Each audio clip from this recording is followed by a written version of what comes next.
Everyone who thirsts, come to the waters.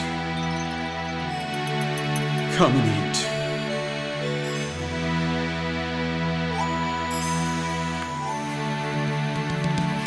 Listen diligently to me, and eat what is good, and let your soul delight. Genesis 49. Yes, let's get there. There's a lot of good stuff there. On the all the blessing on each of the Children of Egypt. Jacob's 12 children. But the one where I want you to focus on is Judah. I think it Verse 10. verse 10. The scepter shall not depart from Yehuda or Judah, nor the ruler's staff from between his feet until, I have an NIV, till he comes to whom it belongs. The King James and others say till Shiloh come. And it is Shiloh in the Hebrew. Shiloh, Shiloh.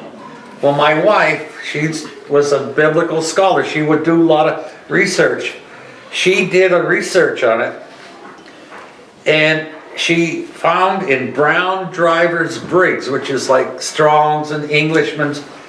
It's a lexicon. It's a lexicon. Brown Driver's Briggs, if you want to mark it down, 7886 is the number. 7886. Well, that's its Strong's number too, yeah. Yeah, I mean, use the Strongs. Yeah, but Brown Driver's Briggs is another lexicon, and it's closely related to the word for embryo. Hebrew word for embryo. Embryo. Yes, that's correct. So, and this is the embryo we're looking for, the seed of the woman in Genesis Is 3:15. that prophecy, the seed of the woman? Yeah. Yes, amniotic sac. Some of the Jewish sages make note of this in the R. Scroll Bereshit's commentary. They relate to the amniotic sac or the embryo. Absolutely, but they don't want to connect it to Yeshua. No.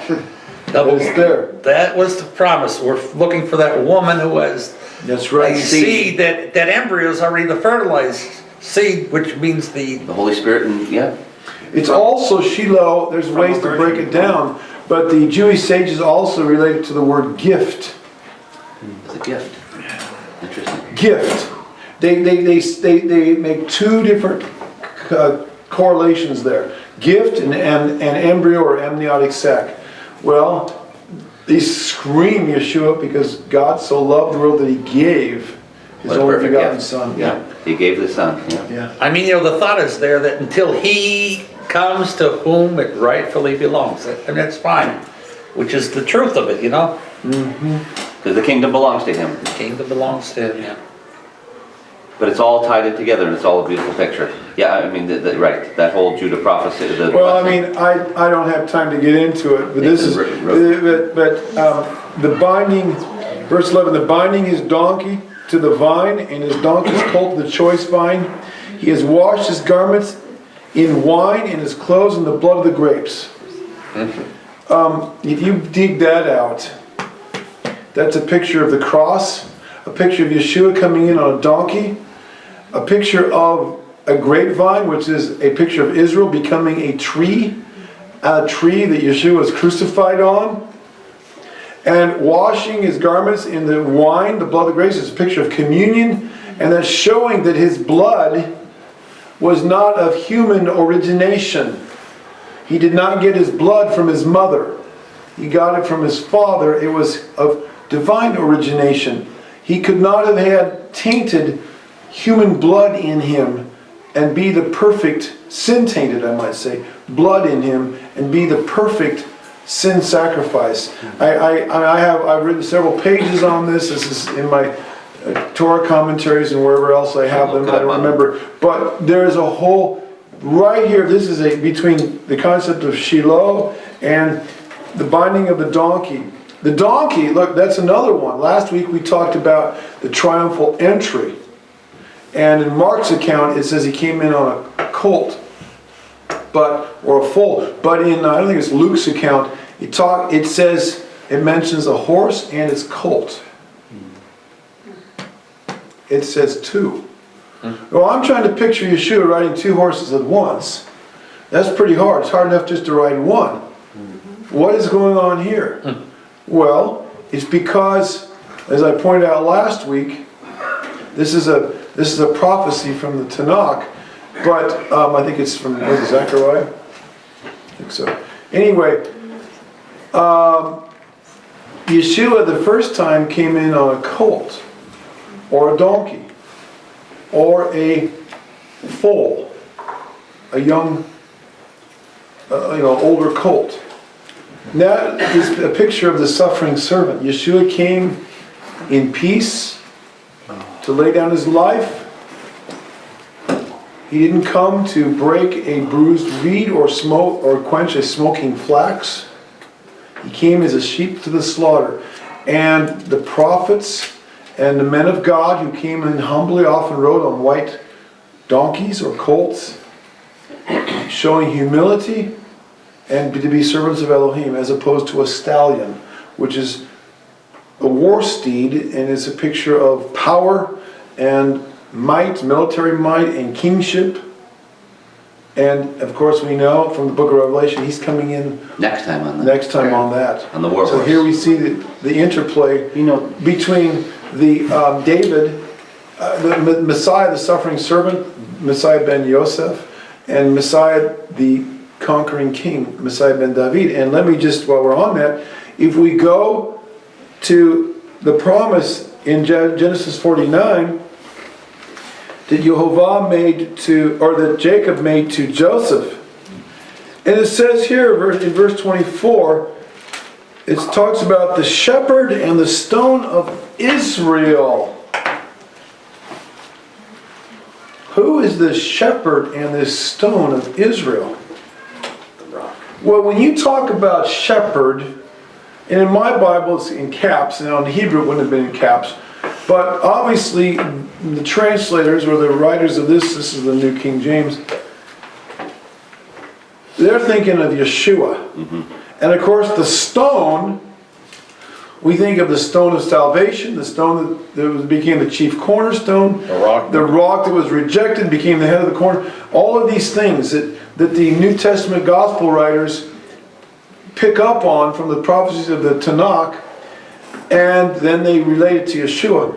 This is clearly a Messianic prophecy, but why is it here under Joseph? Why is it under Joseph? Well, some of the Jewish sages, again, you can go in the art scroll of Bereshit or Bereshit, if you want to say with Ashkenazic accent, commentary, 20 pages, I think it's volume 2, it is volume 2, it's 21, 22, and 21, anyway, right in there, that's pages. They recognize, some of the Jewish sages from the Torah scholars from the medieval period recognize that this was speaking about the Messiah, and they were confused. They knew there were two Messiahs coming. One that would be like Joseph, and one that would be like David. One that would be a suffering servant, one that would be a conquering king. And this is in the Talmud, and this is in some of the ancient Jewish writings. And they saw Isaiah 53 and other places, but they could not, they didn't know if this was going to be two different people, or the same person coming back at two different times, or how much time would separate between the two. Now, of course, when Yeshua came the first time, everybody wanted the conquering king to help throw the yoke of Roman tyranny off of them, and even the apostles wanted that. Will you at this time restore the kingdom to Israel? Peter said, I don't want you to go to the cross. I will prevent that. And Yeshua said, get behind me, Satan. You don't know what you're saying. But the Jews, some of the Jewish sages saw this in the prophecy of Ephraim or of Joseph, and they thought that a Messiah would come out of Ephraim. And they even said that Ephraim, the 10 northern tribes are going to be scattered to the four winds, to all the earth into exile, and they have their messianic or their spiritual avocation. I'm quoting from memory, but this is what it says.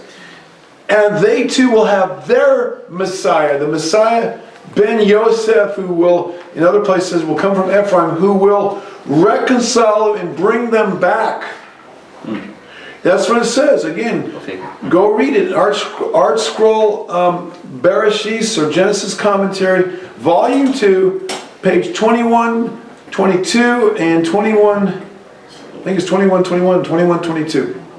It's there. I have it in my library. I quote it in some of my... So this is a picture. Here Jacob, with just a few words, is prophesying that here we have the Messiah to Judah. He's showing that Shiloh or Messiah would come from Judah. And he's speaking about the scepter. He's speaking about the Messiah coming out of the kingly line. And the donkey's colt and the cross and the blood. Yeah.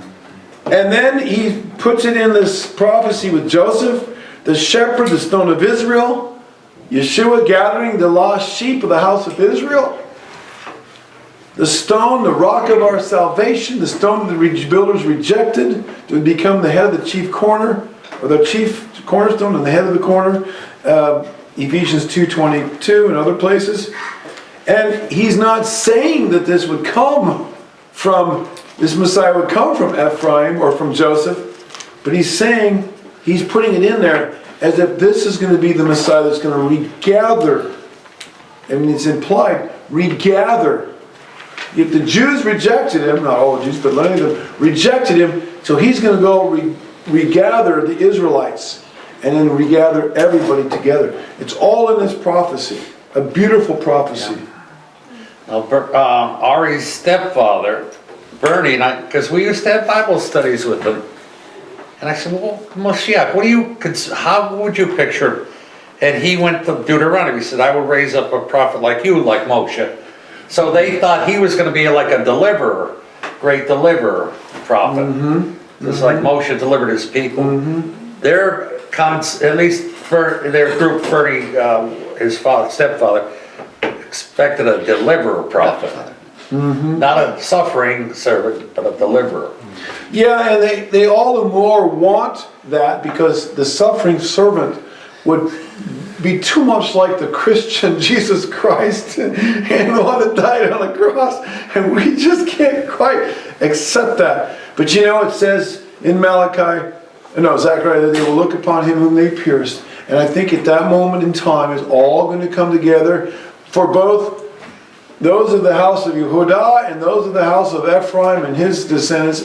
And the ones from Yehudah are going to see that Yeshua was the Messiah, and he's also Torah observant. He didn't come to nail away the cross. Nail away the Torah, nail the Torah to the cross or whatever, and they're going to all of a sudden have their epiphany. And the Israelites are also, that is the Christians, or these children of Ephraim, if you will, are going to also recognize that he's also their Torah observant Orthodox Jewish rabbi.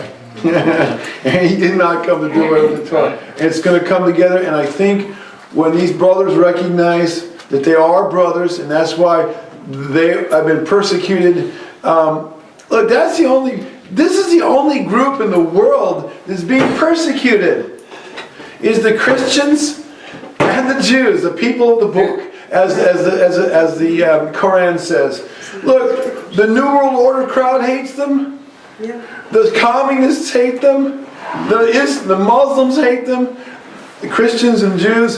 The Hindus hate them. The New Agers hate them. The witches and the Satanists hate them. Come on, guys. We're the ones that are the big bullseye. The Jews and the Christians. And there's a few people that recognize that. But that's just because it's all-out war. It's because the devil is against the people of the book. That's it. He's against them. And even if some of them have gone off into traditions of men and following things like the Talmud, or following the Kabbalah, or following the things that the Christians follow that are unbiblical, but there's still enough truth, and they still have the Bible, and it's all in here, that the enemy does not want to mess around. He wants them gone, because they're going to be a thorn in his side. And he certainly doesn't want Yeshua coming back, because that's really going to give him a headache. Like his head's going to be crushed under his feet. Kind of a headache. Yeah. Seek the Lord while he may be found. Call upon his name. He's near, he's near, he's near. Yeshua Hashem behir matzov kerahu yoto karov karov yasov rasha darko leishavim machshevotav yashovel ad Hashem ki arbe is Yeshua Hashem behir matzov kerahu yota karov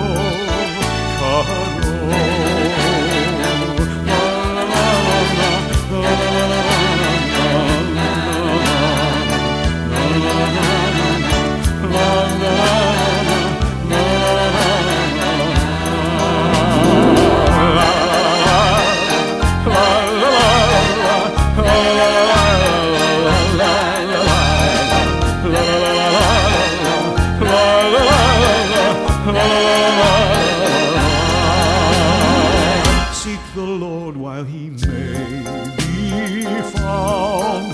Call upon his name. He is near, he is near. Yeshua Hashem behir matzov